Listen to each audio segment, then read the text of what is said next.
بسم الله والصلاة والسلام على رسول الله صلى الله عليه وسلم إن شاء الله نعم دمو كفل سوست كسورة المدثر النالل سأسليه سقر له እንግዲህ አልጨረሰም ወሊድ ኢብኑ ወይራን ያየን ነበር ሰኡስሊህ ሰቀር አለ ድርጊቶቹን ካወራ በኋላ ሰቀር አስገባዋለሁ አለ ይህ ሰቀር ምንድነው ከጀሃነም ከበዳለው ጀሃነም ታይላሉ ብዙዎቹ ወይም ደግሞ ጀሃነምን ስናስባት እንግዲህ ሁሉ ጊዜ አንድ እንዳልሆነች ማሰብ ነው የሚኖርብን እስር ቤት ለምሳሌ የምናውቅ እስር ቤት ዞን አለ ዞን እንደዚህ ሰቀርም በቃ ከሆኑ ክፍሎች አንድ የሆነ የተለዩ የሆነ ድርጊትን የሚያደርጉ ሰዎች የሚገቡበት ነው በሚለው ብንይዘው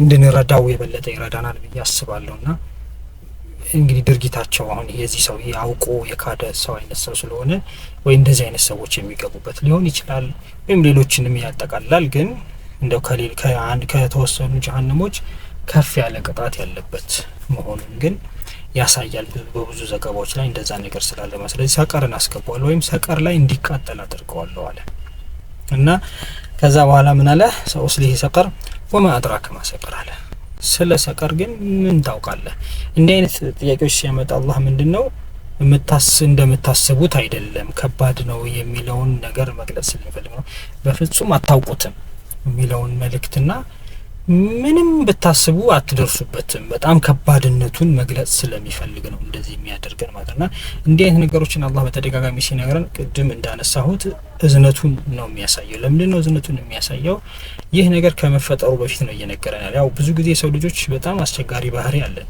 ከነዚህ ባህሪያቶቻችንን ሲነግሩንም ለምንድነው የምትነግረኝ ምን ሰዎች አለ ለምሳሌ እና እኔ ጃንም ትገባለህ ለማለት ነው ምን ማለት ነው ለኔ የምትነግረኝ ምን ሰዎች አለ ሳይነገረንም ሲቀር ለምንድነው ለኔ ማትነግረኝ ምን ሰዎች ነው ሁለቱም የሚያስከፋን ሰዎች ነንና አንዳንዴ እናስቸግራለን በጣም ለእንትን አንመችምና በዛም አለ በዚህ ግን ምንም አስቸጋሪ ብንሆንም መነገሩ የተሻለ ነው ካለ መነገሩና ተነግሮን እንቢካል ኃላፊነቱ የራሳችን የምንወስደው ነው ማለት ነው ስለዚህ እዚህ ጋር እንግዲህ አላህ መልእክቱን እያደረሰን ነው ማለት ነው ማአድራከ ማሰቀር ምን አሳወቀ ሰቀር ምን እንደሆነ አለ ላ ቱብቂ ወላ ተተራለ ምን ማታስቀርም ምን ማትተው ማለት ምን ማለት ነው ይሄ አንደኛን የሚፈልገው በጣም አሁንም ቅድም እንዳልኳችሁ አነሳስቶ ራሳችንን እንድንፈራና ራሳችን ሽብሽብ እንድናረግ ሳይሆን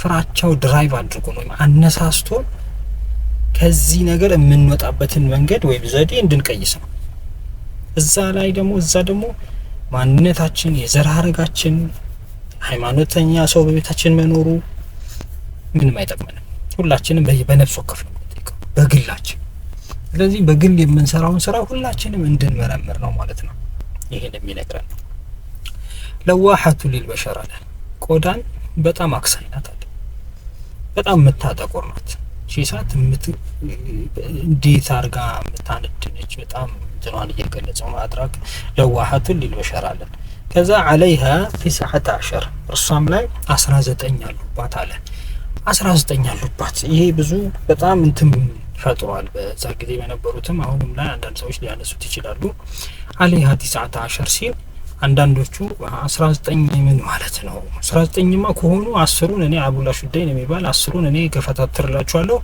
የተጠኙ ካቃታችሁ የራሳችሁ ጉዳይ አይነት ሁሉ አስከማለት ደርሷል እንዲህ አይነት ነገሮች ግን አላህ ላይ 19 አለ እንጂ 19 ምን እንደሆኑ ማለት 19 ሲባል ጀነራሎች ሊሆኑ ይችላሉ የሚመሩት ለምሳሌ ብዙ በሰራቸው ሊኖር ይችላል አንድ ሁለተኛ 19 ቢሆኑ እንደ ሰው አይደሉም አንዱ መላእክት 70,000 ሰው ባንዴ መዝገን የሚችል ነውና እንዲህ እንደቀላል አይደለም ግን እንዲህ አይነት ነገሮች ምንድነው የሚጠቅሙት ካለን የሚያሳየን እንዲህ አይነት ነገሮች ምንድነው አላህ እንዲቀለል ያሉ ነገሮችን ሲያመጣ ሰዎች ያላቸውን አንዳንድ የደበቋቸውን አመለካከቶች የምናወጣበት አጋጣሚ ይፈጠራሉ ለምሳሌ ሌሎች ተላልቅ ነገሮች ሲነገሩ ለመናገር አፍረን በውስጣችን የደበቅናቸው ነገሮች እንደዚህ አይነት ነገሮች ሲመጡ ግን ደፈር ብለን የምናወጣበት አጋጣሚ አለ እንደዛ አይነቶችን ሰዎች የሚያወጡበት መፈተኛ መንገድ ነው ማለት ነው ማለት ለምሳሌ ሌሎች ከዚህ በፊት በነበሩት ነገሮች ላይ ውስጣችን ባያምንም ለመናገር ድፍረት ያጥረን ነበር እንዲህ ነገሮች ግን ሲመጣ ወደ ማሾፍ የምንሄድ ሰዎች ወይ ሙድም ለመያዝ የምንሞክር ሰዎች ውስጣዊ ማንነታችንን አላህ በእንደዚህ አይነት ነገሮች እንዲወጡ ያደርጋቸዋል ማለት ነው። 19ማ ምን አላት ምናምን ካልኩኝ መጀመሪያ የነበረ የተደበቀ ነገር ነው ያወጣሁት እንጂ አዲስ የተፈጠረ ነገር አይደለም። ለምንድን ነው እንደዚህ ያልኩት? በዋናና በመሰረታዊ ነገሮች ላይ ያመነ ሰው እንደዚህ አይነት ነገሮች ምንም እንትን አይሰጡትም። 19 ሲባል አላህ አንድም ቢል ምንም አይመስለውም። ለምን? የአላህ ፍጥረቶች ምን እንደሆኑ እንዴት ማድረግ እንደሚችል አላህን ልቅናውን ቅድም ከላይ ባለግነው መሰረት አላህን በጣም የሚያልቅ ሰው አላህ ምንም ነገር ቢያደርግ ይችላል የሚለውን የሚያምን ሰው 19 ምንም እንትን አይሰጠውም። ግን ውስጡ ጥርጣሬ የነበረ ሰው የሆነ ነገር ዝም ብሎ አካባቢው ስለሆነ ብቻ የተቀበለ የነበረ ሰው ግን እንዲህ አይነት ነገር ሲመጣ መንሾካሾክ ወይም ደግሞ የሆኑ ነገሮችን ማለት ይጀምራል። ስለዚህ አላህ ምንድነው አጣ እቺን ሲያመጣ ሰዎችን መለያ ነገር ናት ማለት ነው። ቀጥሎ ያለው የቁርአን አያ ይሄንን የሚያሳየን ምን አለ? ወማ ጀዐልና አስሐበ النار ያለ የእሳትን ጓዶች ወይም አላደረግንም መላእክቶች እንጂ 19 ካለ በኋላ የመላእክት የእሳት ጠባቂዎች መላእክቶች እንጂ አላደረግንም አለ። ወማ ጀዐልና ዒደተሁም ቁጥራቸውንም አላደረግንም አለ ኢላ ፊትነተን ፈተና እንጂ ሌላ አላደረግነው ማለት ለለዚነ ከፈሩ ለነዛ ለካዱ ሰዎች እንግዲህ ክደው የደበቁ ነበሩ ማለት ነው። ለሌሎቹ ግን የስተቂነ الذين اوتوا الكتاب የመጽሐፉ ባለቤቶች ደግሞ እንዲያረጋግጡ እንግዲህ እቺ የምትነግረን የደበቁት ነገር ቢኖር ነው እንጂ በአህለል ኪታቦች መጽሐፍ ላይ እቺ ቁጥር የተጠቀሰችበት ሁኔታ እንዳለ ነው የሚነግረን ማለት ነው። አሁን ላይ ያለው ላይ ያለ አይመስለኝም፣ ግን የተደበቁት ላይ ዴፊኒትሊ አለ የአንዳንድ እንትን ያሉት ነገሮች እና በዛ ጊዜ የነበሩት ሰዎች በተለይ መሪዎቹ ያውቁታል እና እቺን ሲሰሙ ደንገጥ ሊሉ ይችላሉ። እንዴት አወቀው ሊሉ ይችላሉ። ማለት የበለጠ እንዲተማመኑ በተለይ ያመኑት እምነታቸው ከፍ እንዲል ያደርግላቸዋል ማለት ነው። ይሄ እነሱ ጋር ያለውን ሳይነግሯቸው ነው ሰለላሁ ዐለይሂ ወሰለም ይሄ ሲነገራቸው የበለጠ እምነታቸው ሊያስተካክለ ይሄ ነው እንዴ እርግጠኛ የቂን እንዲኖራቸው የመጽሐፉ ባለቤቶች ወይዝዳደ الذين آمنوا ኢማና አማኞች ደግሞ እምነትን እንዲጨምሩ ወላ يرتاب الذين اوتوا الكتاب እንዲሁም መጽሐፍ የተሰጣቸው ሰዎችና ሙእሚኖች እንዳይጠራጠሩ አለ። وليقول الذين في قلوبهم مرض በልቦቻቸው ላይ በሽታ ያለባቸው ሙናፊቆችና والكافرون ከሃዲዎች ማዳ አራደ አላሁ ቢሃዛ مثلا አላህ በዚህ ምን ምሳሌ ፈልጎ ነው ብለው ውስጣቸው ያለውን ነገር እንዲያወጡት ነው ማለት ነው። كذلك ልክ እንደሱ ይዱል አላህ ያጠማል መየሻው መጥመም የፈለገን ሰው ويهدي ይመራል መየሻው መቀናትን ወይም ቀናቻን የፈለገ ሰው وما يعلم جنود ربك የጌታህን ሰራዊት ማንም አያውቅም ኢላሁ እሱ እንጂ አለ። እዚህ ጋር ያያችሁ የጌታህን ሰራዊት አያውቅም ሲል ላይ ያለውን ነገር ምን አይነት እንደሆኑ 19 እንዴት አይነት ነው ማናችንም አናውቅም። እንኳን እሱ አይደለም ምድር ላይ ንፋስ እንዴት እንደሚሰራ ብዙዎቻችን ቼክ ብናደርግ ከአላህ ወታደሮች መካከል ንፋስ አንዱ ነው። በንፋስ ስንት ህዝብ ጠፍቷል አይደለም? ንፋስ ምንድነው የሚሰራው ብለን ቼክ ብናደርግ እኮ ብዙዎቻችን የምንገረመውን ስራ ነው የሚሰራው። ስለዚህ የአላህ ባሮች የአላህ ወታደሮች በጣም ብዙ ናቸው። እኛ ምንም ነገር አናውቅም። ወማ هي الا ذكرى للبشر ይህ ደግሞ ለሰው ልጆች ማስታወሻ መገሰጫ እንጂ ሌላ አይደለች ማለት ቁርአኑ እቺ እንትኗን ራሱ ቁጥሯን ማንሳቷ ሰቀርን ብዙዎቹን እንደዚህ ነገሮች በሙሉ በአጠቃላይ ቁርአኑ ማለት የተሻለ ይመስለኛል። ብዙዎቹ ዑለማዎች ግን ሰቀሯን የምትለዋን እቺ ሰው ስለዚህ ሰቀር የምትለዋን ነው ወማ هي الا ذكرى للبشر ይላሉ። ለምንድን ነው እዚህ ጋር የመጣበት አንስታይ ነው። በአንስታይ ነው። ሰቀር ደግሞ እሳት በአረብኛ አንስታይ እንትን ነው የሚጠቀመው ተባአታ ሳይሆን በአንስታይ ስለሚጠቀም ለሱ ነው ይላሉ። ለቁርአኑም ያስኬዳል ጥቅል ይሆናል እሷንም አጠቃሎ ይሄዳል በሚለው የተሻለ ይመስለኛል። አላሁ አለም እና ይሄ ተረጎም ነው እና ምንድነው እዚህ ጋር የሚያሳየን ማለት ነው አላህ በልባችን ውስጥ ያሉትን ነገሮች ለማውጣት አንዳንድ እንደዚህ አይነት ቀላል ያሉ ፈተናዎች እንደሚያመጣብን እነዚህ ፈተናዎች ደግሞ ልባችን ላይ አንዳንዶች በተለይ ንፍቅና ያለብን ሰዎች ካለን ያንን የምናወጣበት ሁኔታ እንዲፈጠር በዛ ደግሞ በአካባቢ ያሉ ሙእሚኖች በሚኖራቸውን አመለካከት ሼፕ እንዲያደርጉ ምናልባት ያው እንደዚህ ነገር ያወራሰው በሙሉ ሙናፊቅ ነው እያልኩ ወይም ደግሞ በዛ እንድንጠረጥረው እያነሳሳው ሳይሆን አላህ በራሱ መንገድ ግን ነገሮችን የሚያጋልጥባቸው አንዳንድ ነገሮች እንዳሉ ለማየት እንጂ እኛ ተነስተን ልብ ውስጥ ያለ ነገር ስለማናቅ ማንንም ሰው ተነስተን በንፍቅና ወንጀል የለብንም። ይሄን እዚህ ላይ እንኳን ጥያቄ ቢያነሳ ጀኑን የሆነ ጥያቄ ወይም እውነተኛ ጥያቄ ሊኖረው ይችላል አንድ ሰው። አንዳንዴ ግን እንትን ያለውም ሊኖር ይችላል። እውነተኛ ነገሩም ተነግሮት በድርቅና የሚከራከረን ሰው ደግሞ ሊኖር ይችላል። ቢሆንም ለሁሉም ሰው እኛ ከውጭ ባለው ነገር ብቻ አይተን ሁሉንም ሰው አስልመን መሄዱ ከምንም ነገር ራሳችንን ማጽዳቱ የተሻለ ነው። ይሄ የአላህ ስራ ነው። አላህ ነው የልባችንን የሚያውቀው፣ የራሳችንንም አናውቅም እንኳን የሌላውን ሰውና ግን እንዲህ አላህ የሚያጠራበት መንገድ ነው የሚለውን እንድናየው ብቻ ነው። ከዛ በመቀጠል ምን አለ እንግዲህ አላህ ወደ መሐላ ገባ።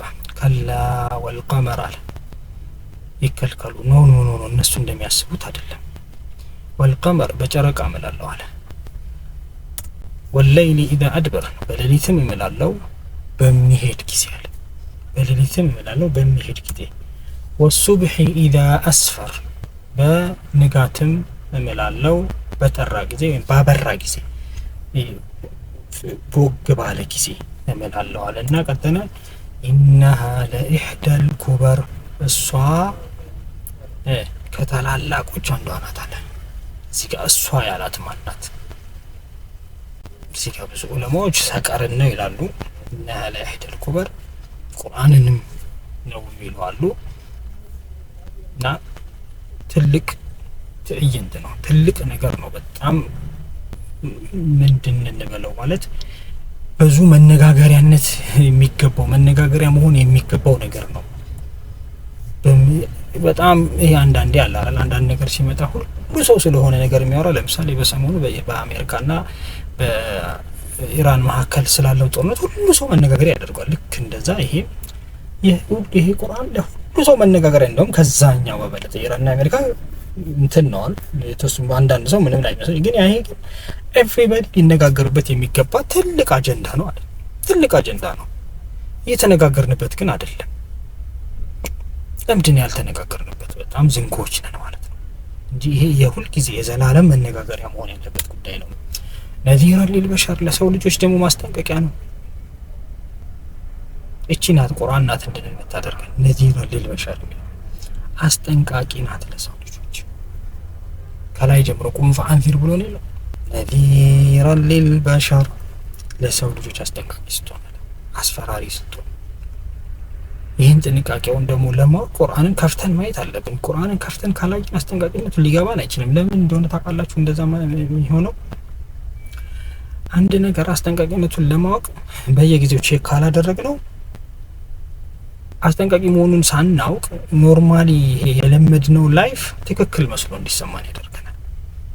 ትክክል መስሎ እንዲሰማን ያደርገናል። ቁርአንን ግን ከፍተን ስናየው ያላየናቸውን ነገሮች እንድናይ እድል ይሰጠናል። ለምሳሌ አይደለም ቁርአን እኮ ሳይሆን አካባቢያችን በሙሉ ብዙ አስጠንቃቂ ነገሮች አሉ፣ ግን ለምደናቸው ምንም አይመስለንም። አሁን ምንም አስጠንቃቂ ስለመሆናቸው አናውቅም። ለምንድን ነው የማናውቀው? ለመድናቸው። በጣም መላመድ ደግሞ አንዳንድ ጊዜ እንድንዘናጋ ያደርገናል። ለምሳሌ በየቀኑ ተኝተን እንነሳለን። ተኝተን መነሳታችን ሰው ሞቶ እንደሚነሳ ማስታወሻ ነው። በዛ መልኩ ግን አስበነው አናውቅም። ብዙዎቻችን አናስበው። የሚያስብ ሰው ሊኖር ይችላል። የራሴን ነው በዛት ማውራው። ሌላ እንዲህ እጽዋቶች በየጊዜው የመጀመሪያ እንትናቸው የሞተ ነገር ነው። ያ የሞተ ነገር ይተከላል፣ መልሶ ይበቅላል፣ እንበለዋለን። አሁንም ይተከላል፣ ይበቅላል፣ እንበለዋለን። ይሄ ስርዓት ለረጅም ጊዜ ይሄ ነገር እየሰራ ነው ያለው። አንድ የሞተ መሬት ላይ የሞተ ነገር እንተክላለን፣ ይበቅላል። ይሄም ሞቶ ስለመነሳት በጣም ትልቅ መረጃ ነው። ይሄን ግን ብዙዎቻችን አናስተውለው። ራሳችን ደግሞ ሰዎች ትዳር ይዘን ስንጋባ እቺ ተስፈንጣሪ ነገር የሆነችው ውሃ የሞተች ነገር ናት። ከሷ ግን አላህ ህይወት ያለው ነገር እኛን ራሳችንን ልጆቻችንን በአካባቢያችን እንድናየው በየቀኑ ሰው ሲወለድ እናያለን። በየቀኑ ሰው ይወለዳል። በየቀኑ ምን እያስታወሰ ነው? አንድ ከሙት ነገር ህያው ነገር እየፈጠረ እያሳየን ነው። ይሄ ማስታወሻ ነው። ይሄ እንዳና የሚያደርገን ምንድነው?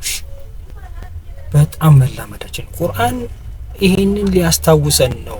ኢነሃ ለኢሕደል ኩበር ብሎ ነዚራ ሊልበሻር ያለ ምንድነው?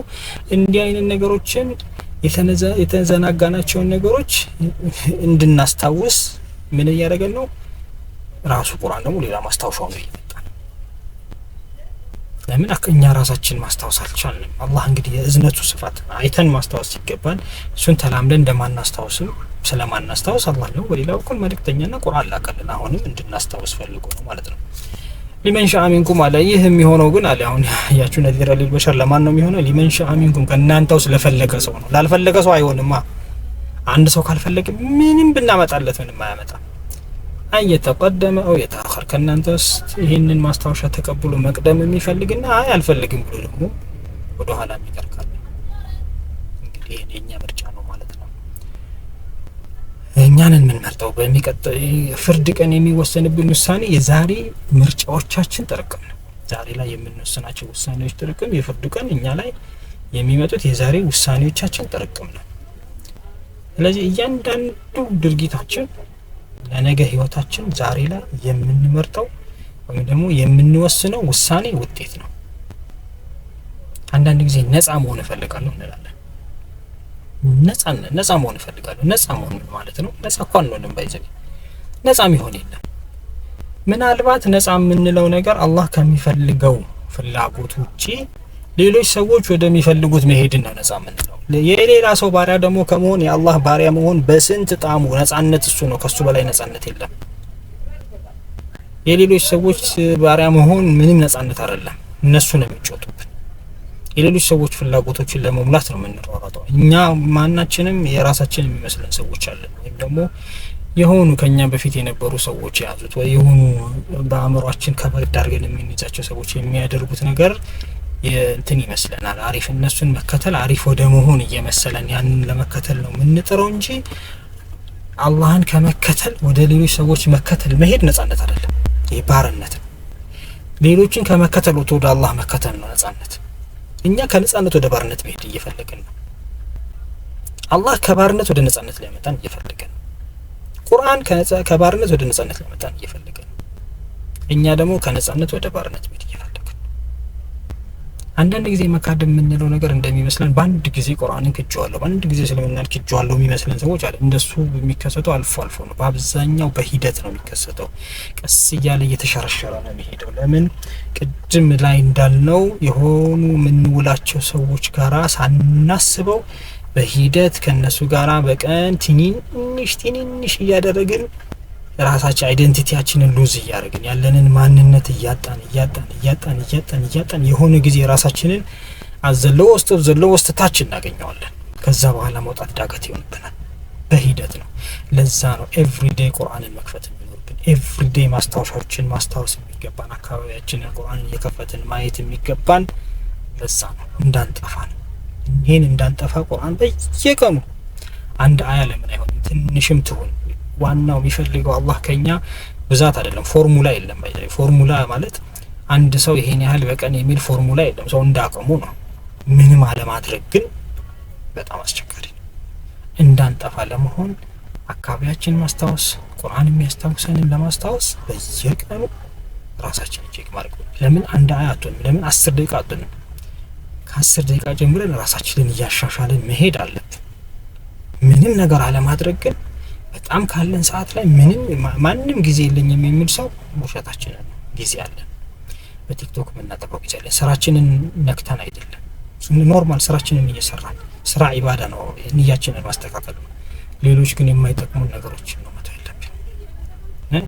በሶሻል ሚዲያ የምናሳልፈው ጊዜ፣ ሌሎች የማይረቡ ቦታዎች በወሬ የምናሳልፋቸው ጊዜዎችን ቀንሰን ነው ለቁርአን ጊዜ መስጠት የሚገባን እና ያን ጊዜ ይሄን ማስታወሻ መጠቀም እንችላለን አለ። ከዛ በኋላ ምን አለ? እንዲህ ቁርአን ላይ ካሉ እንትኖች ኩሉ ነፍሲን ቢማ ከሰበት ረሂና አለ። እያንዳንዷ ነፍስ በምትሰራው ስራ ተያዥ ናት አለ። ኮላተራል የምንለው ነገር አለ። ኮላተራል ማለት ባንክ ላይ ለምሳሌ ስንበደር ለብድራችን የምናስይዘው ወይ ቤት ወይ መኪና ሲኖረን ያ ማስያዣ ኮላተራል በአረብኛ ረሂን ይባላል። ረሂና ኩሉ ነፍሲን ቢማ ከሰበት ረሂና ምትሏ ረሂን ትባላለች። አሁን እዚህ ጋር እኛ ደግሞ ነፍሳችንን አስይዝ ምንሰራው ስራ ማለት ነፍሳችንን አስይዘን ነው ምንሰራው። ምን ማለት ነው? ነፍሴን የማስለቅቀው የምሰራው ስራ መልካም ሲሆን ነው ማለት ነው። ልክ እዳ ስከፍል እንደማስለቅቀው፣ እዳ ስከፍል ያስያዝኩትን ቤት እንደማስለቅቀው መልካም ስራ ስሰራ ነፍሴን አስለቅቃለሁ። መጥፎ ስራ ከሰራሁ ግን አስይዣታለሁ። ለማን ነው ማስይዛት? ለጀሃነም። ኢና ሊላሂ ወኢና ኢለይሂ ራጂዑን። አላህ ይጠብቀን። ኩሉ ነፍሲን ቢማ ከሰበት ረሂና፣ በሰራችው ስራ ተያዥ ናት ማለት እዚህ ጋር አንዳንድ ጊዜ ብዙ ሰዎች የሚያነሱብን ጥያቄዎች ሊኖሩ ይችላሉ። ለምሳሌ ሌሎች እምነት ተከታዮች ምን ይላሉ? በስራችን ጀነት አንገባም፣ እኛ አንድ ከዚህ ሁሉ ነፃ ያወጣናል የሚሉ ሰዎች አሉ። እንደዛ የሚሉ አሉ። በእስልምናም በእርግጥ ስራ ጀነት አያስገባም፣ የአላህ እዝነት ነው ጀነት የሚያስገባው። እና ያ ማለት ግን ስራ ደግሞ ስሩ ነው። የዚህ ጋር ደግሞ ይሄ አያ ደግሞ የሚለን ስራችሁ በስራችሁ በስራ ተያዥናት ማለት ስራ ስሩ ማለት ሁለቱ አይጋጭም ወይ የሚል ጥያቄ ሊነሳ ይችላል። ከሌላ እምነት ተከታዮችም ከኛም ሆኖ ሁለቱ የሚጋጩብን ሰዎች ሊኖር ይችላል። ምን ማለት ነው የሚለውን ማየት ይኖርብናል። እዚህ ጋር ምንድነው እንግዲህ አላህ Subhanahu Wa Ta'ala ጀነትን ሊሸልመን ነው። ጀነት በጣም ትልቅ ሽልማት ነው። ወይም ደግሞ ምድር ላይ አንድ 500 ካሬ ቤት እንኳን ለመግዛት ምን ያህል እንደሚያስፈልግ እናውቃለን። ጀነት ግን የመጨረሻ ትንሹ እንኳን የጀነት ተሸላሚ የዱንያን 10 እጥፍ ነው የሚሸለም። የዱንያን 10 እጥፍ። የትኛው ስራችን ነው የዱንያን 10 እጥፍ የሚያሸልም ስራ ያለን? እሱ ይሄ ትንሹ ነው ያልኩት። ትንሽ ስራችን ከፍ ካለ ደግሞ ከዚህ በጣም በብዙ እጥፍ የሚበልጥ ሽልማት አለን። ይሄን ሊያሸልመን የሚችል ስራ ግን አለን ወይ ነው ሁላችንም መጠየቅ አለብን። ይሄን ስራ መስራት የሚችል ምድር ላይ የለም። ስለዚህ ምን ማለት ነው? እኔ ለምሳሌ አንድ ሰላት አላህ መጀመሪያ የሚይዝልን ስራ ቤስት ስራችንን ነው የሚይዝልን። ከስራዎቻችን ማለት ቤስቱን ነው የሚይዝልን። ለምሳሌ ከሰላቶች ማለት ቤስቱን ሰላት ነው የሚይዝልን። በእድሜ ልኬን ከሰገድኳቸው ሰላቶች ቤስቱን፣ ከዘካዎች ማለት ቤስቱን፣ ከሀጅ ማለት ካደረኩኝ ተደጋግሜ ቤስቱን፣ ሰደቃ አውጥቼ ከሆነ ቤስቱን፣ ከምሰራቸው ስራዎች በሙሉ ቤስቱን ነው የሚይዝልኝ። ቤስቱን ሲይዝልኝ አሁን ምንድነው ማለት ነው? ያቺ ቤስት ግን ብቻዋን ጀነት አሁን የሚፈልገውን ሽልማት አያደርሰኝም። ስለዚህ አላህ ምንድነው የሚያደርገው? ያቺን የኔን ቤስት ይወስድና እኔ በማላውቀው ብዛት አባስቶ ትልቁን ሽልማት እንዳገኝ ያደርገኛል። ስለዚህ ስራ የሚያስፈልገኝ የሚባዛ ነገር እንዲኖረኝ ያስፈልገኛል ማለት ነው። አላህ እንዲያባዛልኝ ፖዚቲቭ ነበር መስጠት አለብኝ። ኔጌቲቭ ከሰጠው አይባዛም፣ መጥፎ ስራ ነው ማለት ነው። ዜሮ ከሰጠው በምንም ቁጥር ቢባዛ ዜሮ ነው፣ የትም አይሄድም። የሚባዛ ፖዚቲቭ ቁጥር ነው የሚያስፈልገኝ። ሁሉ ነው ሲምባ ከሰጠው ማለት ያቺን ፖዚቲቭ ለማምጣት ነው ምን ይያዘው ማለት ያቺን ፖዚቲቭ ማምጣት አለብን። የምትባዛውን ፖዚቲቭ ለማግኘት ስራ መስራት አለብን። አሁን አንዳንድ ሌሎች እምነቶች ግን ምንም ስራ አያስፈልገኝም ወደሚል ደረጃ ወስደውታል። ይሄ ትክክል አይደለም። አላህ የሚያባዛው ነገር መስጠት መቻል አለብን። ያን ደግሞ ቤስቱን ለመስጠት በየጊዜው መጣር መቻል አለብን። ልፋታችንን ነው አላህ ፐርፌክሽን አይደለም የሚፈልግብን። በየጊዜው ግን ስራችንን መስራት እንዳለብንና የሚባዛ ነገር መስጠት አለብን አለና ከዛ በኋላ ኢላ አስሐበል የሚን ይላል። ከዚህ ጀምሮ እስከ መጨረሻ ያለውን ኢንሻአላህ በሚቀጥለው ክፍል እናያለን። ሰላም አለይኩም ወራህመቱላሂ ወበረካቱሁ።